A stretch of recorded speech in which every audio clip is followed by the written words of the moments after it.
Hello friends, Reeja's food വ്ളോഗിലേക്ക് എല്ലാവർക്കും സ്വാഗതം. ഇന്ന് ഞാൻ ചെയ്യാൻ പോകുന്ന റെസിപ്പി ഒരു വാഴക്ക ഫ്രൈ ആണ്.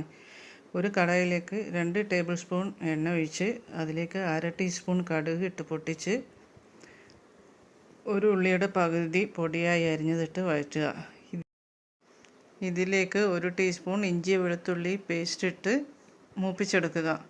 അതിനുശേഷം 1/2 ടീസ്പൂൺ മഞ്ഞൾപ്പൊടി, 1 ടീസ്പൂൺ മല്ലിപ്പൊടി, 1/4 ടീസ്പൂൺ മുളക് പൊടി എന്നിവ ചേർത്ത് വഴറ്റി അതിലേക്ക് 1/4 കപ്പ് വെള്ളം കൂടി ചേർത്ത് പാകത്തിന് ഉപ്പും കുറച്ച് മല്ലിയിലയും ചേർത്ത് തിളപ്പിച്ചെടുക്കുക. ഇതിലേക്ക് വാഴ കഷ്ണങ്ങൾ ചേർത്ത് നന്നായി യോജിപ്പിച്ചതിന് ശേഷം ചെറിയ തീയിലിട്ട് മൂടി വെച്ച് വേവിക്കുക.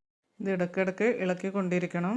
1/4 ഭാഗം വെന്തതിന് ശേഷം 1 ടീസ്പൂൺ കുരുമുളക് പൊടി ചേർത്ത് വീണ്ടും 2 മിനിറ്റ് മൂടി വെച്ച് വേവിക്കുക. ഇതിന് ശേഷം കുറച്ച് മല്ലിയില വിതറി ഉപയോഗിക്കാം. Thank you for watching. എല്ലാവരും ലൈക്ക് ചെയ്യുക, കമൻറ്റ് ചെയ്യുക, സബ്സ്ക്രൈബ് ചെയ്യാം.